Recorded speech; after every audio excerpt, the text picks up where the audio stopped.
మన జీవితాల్లో నెమ్మది కలగాలంటే అది దేవుని ద్వారానే సాధ్యం. చూడండి, ఇజ్రాయేలు ప్రజలకు నెమ్మది కలిగింది దేని వలన అంటే వారు వాగ్దాన దేశాన్ని పొందుకోవడం వల్ల, వాళ్ళు ఆ యొక్క స్థలాన్ని స్వతంత్రించుకోవడం వల్ల, వారు ఆ దేశాన్ని సొంతం చేసుకోవడం వల్ల వాళ్ళకి నెమ్మది కలిగిందా అంటే కానే కాదు. దేవుని ద్వారా వారికి నెమ్మది కలిగింది. దేవుడు వారికి ఆ వాగ్దాన దేశాన్ని ఇచ్చాడు.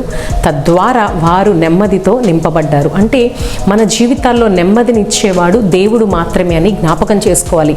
ఈ లోకంలో చూసినట్లయితే ఎన్నోసార్లు మనం వింటాం, ఎంతో గొప్పవారు, ఉన్నతమైన వారు, గొప్ప గొప్ప చదువులు చదువుకొని ఉద్యోగాలు చేస్తున్నవారు అన్నీ కాదనుకొని చివరికి కుటుంబాన్ని కూడా వద్దనుకొని శాంతిని వెతుక్కుంటూ, నెమ్మదిని వెతుక్కుంటూ, సమాధానము కొరకు ఎక్కడెక్కడికో వెళ్తారు. బైబిల్ అయితే చెబుతా ఉంది, నెమ్మదినిచ్చువాడు దేవుడు మాత్రమే.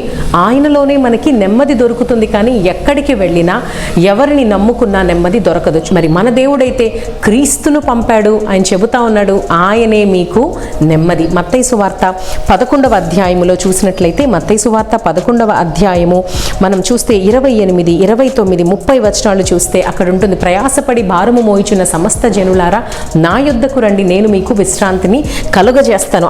కనుక దేవుని పైన మనం ఆధారపడి ఆయన పని చేసి ఆయన చెప్పినట్లుగా నడిస్తే చాలు, మన జీవితంలో మనం విశ్రాంతితో నింపబడతాం.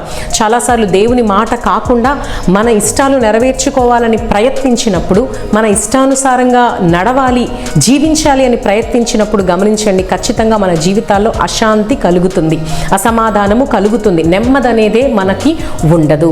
కనుక ఎప్పుడు కూడా మన ఇష్టాలు నెరవేర్చుకోవడం కాదు, కానీ దేవుని వాక్య ప్రకారం మనం జీవించినప్పుడు, ఆయన ద్వారానే మనకు నెమ్మది అని మనం రూఢిగా నమ్మినప్పుడు దేవుని చక్కగా అనుసరిస్తాం. తద్వారా మనకి శాశ్వతమైన శాంతి మనకి దొరుకుతుంది.